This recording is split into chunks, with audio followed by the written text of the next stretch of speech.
and saying that they were going to start shutting down cities, I was on the road. And I was in Florida for my Blexit event, and I had a full week ahead of me of more two events in California, one event in Houston, and one event in Northern California. So I did not cancel any of my events because I instantly calculated and I said, if what they are saying is true, if this virus is so virulent that it can jump 6 feet, if the virus can be transmitted ocularly, they were saying that that you could get it, it could live on surfaces for hours and hours after it was touched. I just accepted my doom. I figured I either A, already had it, or B, was going to get it, because if you travel like me, there's no way not to get it. If you meet as many people as I do and shake as many hands as I do, you just have to accept your fate. But in my gut, I did not exactly think that this was going to be the thing that took out humanity. Maybe it's because we are promised an apocalypse once a month. Climate change, Soleimani was supposed to be World War III. The internet was supposed to be over with the, I forgot what those restrictions were, that they said the internet will never be the same, then everything was fine. And I just felt like this was going to be one of those things that was really hyped up and did not measure up to what all of the media members were saying. Again, well, actually, let me just foremost shout out the media members that have been calm in their rhetoric. Laura Ingraham has been asking the right questions from the beginning.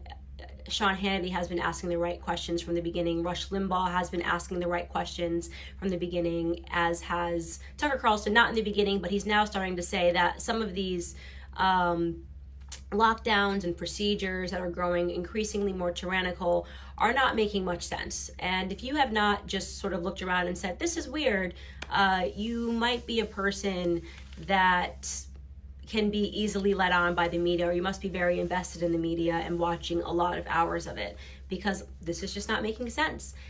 We were told that it was going to grow exponentially, and at the time that they first started telling us these predictions, nobody had changed their habits. In a nation of 330 million people, it is impossible to get everybody to change their habits.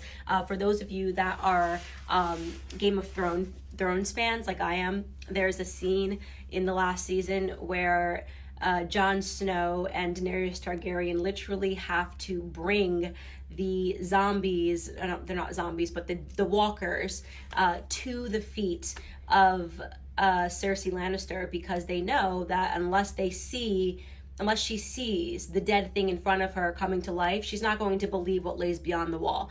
That's a great illustration of just regular human behavior. Most people, no matter how much you tell them that something's going to be bad, they're not going to actually edit their behaviors until death is on their front step.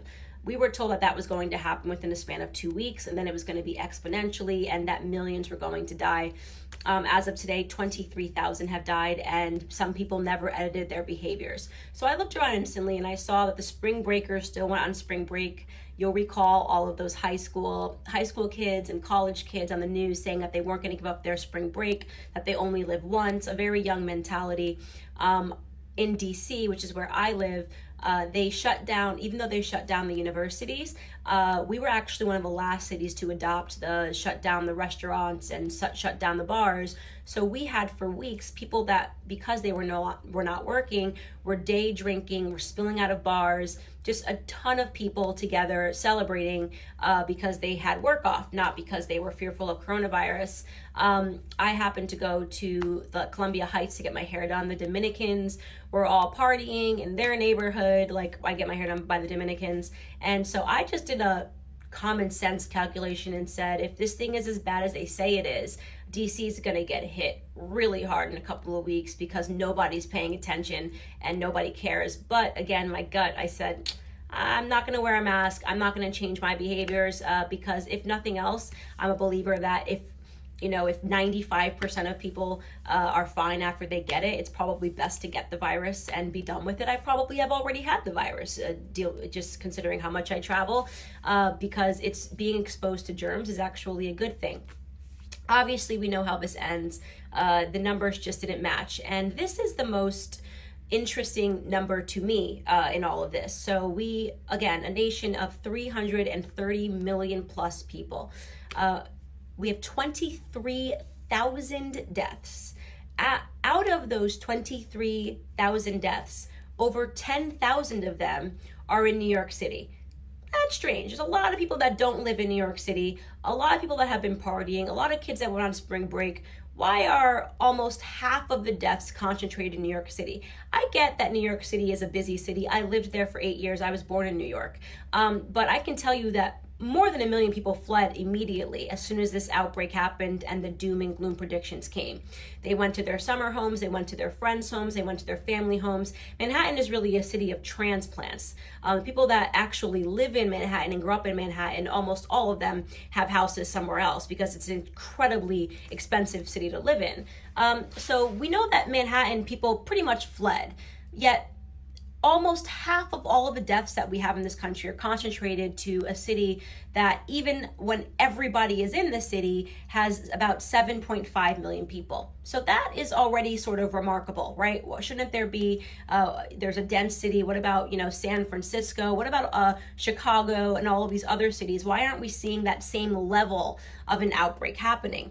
So I said, let me just pay attention to DC. Let me look at my eyes. I'm one of those people that believes that in many cases, as society becomes more and more technologically advanced, we've abandoned our gut instinct and our instincts in general. We rely on the media to tell us how we should feel, as opposed to just kind of going outside and seeing if things are real.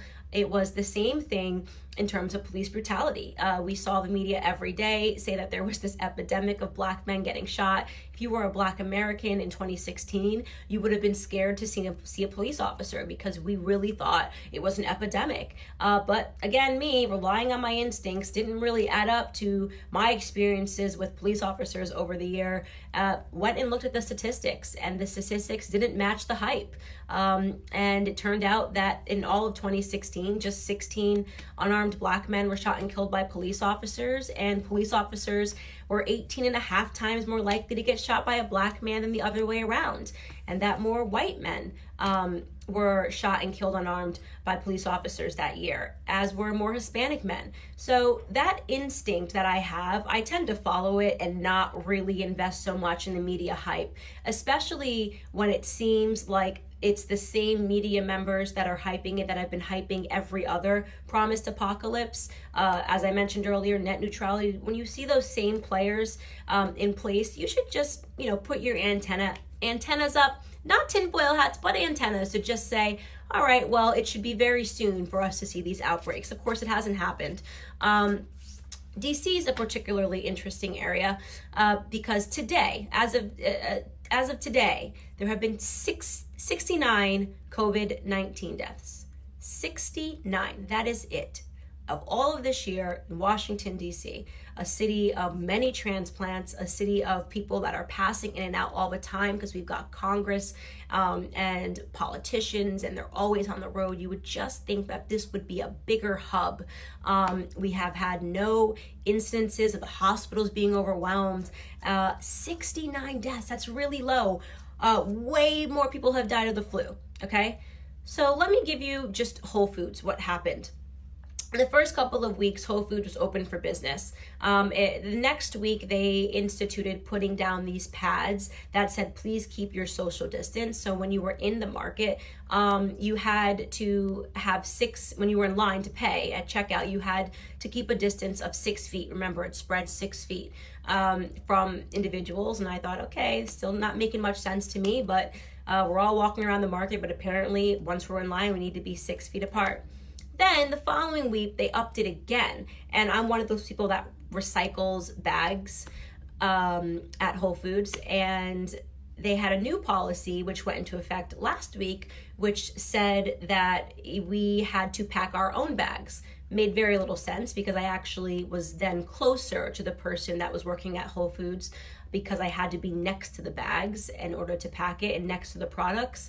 But again, none of these increasingly erratic policies need to make sense. They just need to do something so that the people who are under tinfoil hats, people that do think that we're going to lose millions of Americans to this, feel comfortable because action is being taken, even if that action makes absolutely no sense.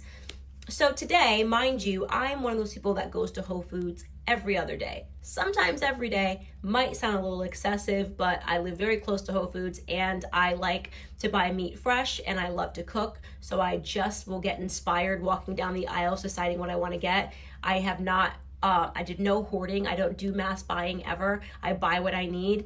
And I have just lived my life normally and bought what was needed for one night, 2 nights, and then gone back when I decided what I wanted to eat the next day. That is just how I live. I am not a panicked person about this. I was surprised today to see that which they already had the measure of making us wait outside. That was another step they took. Where they have blue lines outside where everyone has to be apart 6 feet, or else you can't even enter the store, and they count how many people in, how many people out, because they want even more distance. Today I go in and there's a police officer at the front and she looks extremely frustrated to even be there. It's not a good use of police officers' time. And I do feel bad for them. So this video is not at all a shot at police officers. I know we're seeing so many of these videos of them showing up at 1-year-old parties or showing up at grocery stores, but this is what they're being told to do. So they really are just doing their job, and some of them don't agree with what they're doing. And this police officer clearly did not agree with what she was doing. And somebody, a person in Whole Foods, was rattling at her saying, nobody's wiped down this cart. Like, Whole Foods is now spraying the carts when you come out because they want to have the appearance of being extra, extra clean, even though you go to any other supermarket and they're not doing that. So the police officer was like, I don't work here. I can't really help you with that. And me and my husband kind of slipped in under the radar, not knowing that they had just put in place a new measure beginning on Monday, which stipulated that you have to have masks on. I don't have a mask. I have not tried to buy a mask. I have not went to look for a mask. I have been outside. I have been running. I am not one of those people that you see dressed up in Muslim medical garb now that is covering every ounce of their faces. I have just been completely myself. I don't have a mask, so I can't be required to put on something that I don't own. And so my husband and I realized that people were looking at us, but we're like, okay, you're allowed to be scared and wear a mask, but I don't think it's a requirement for every single person to freak out about wearing a mask. And the police officer comes up to us about 5 minutes into us being inside, and she's super frustrated, and she had masks, and she was like, you need to put on these masks. You know, you're lucky we don't take you out of here. And I'm like, what are we even talking about anymore? And apparently, she said that they are now allowed to stipulate that you have to wear a mask or you're not allowed to be inside of the store. And that, to me, I cannot understand how that is constitutional. Somebody explain to me how that is legal. I tell people they cannot buy food at a grocery store unless they have a medical mask on, because 69 people have died in the city. Just so you understand how low that is, DC deaths have been going down every month. We had a certain amount of deaths in January, less deaths in February, and even less deaths in March. So there's no epidemic here. We are not New York City. There is no reason for us to be increasing. There have been no outbreaks in any of the regions that I just told you about.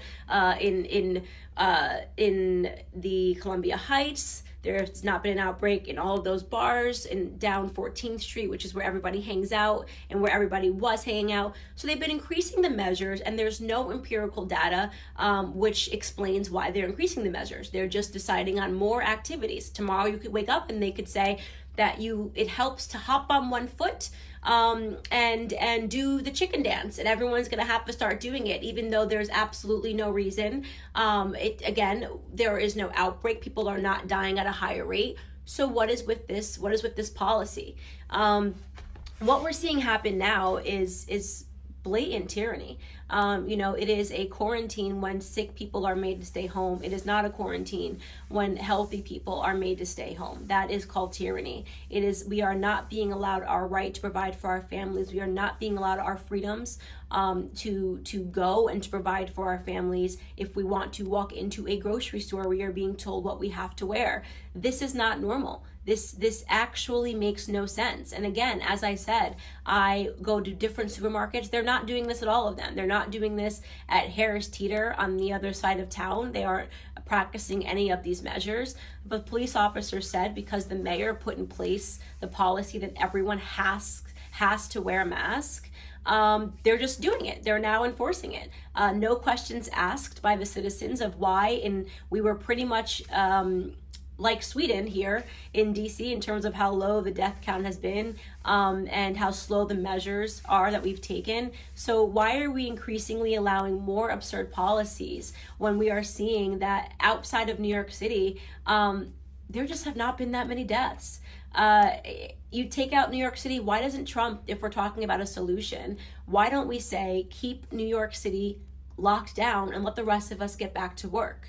Why don't we say if you're terrified and you don't want people to go back to work, you stay home? How about you stay home? How about you wear a mask? How about you order your food online? Why don't you stay home if you're scared? Why do I have to stay home because you're scared?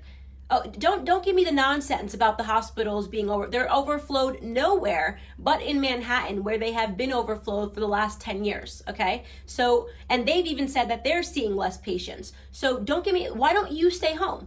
If you're watching this and you're going, we need to be responsible, why don't you stay under your tinfoil hat, okay? Stay in your house, stock up on toilet paper, and let the rest of us get to work. That is my question.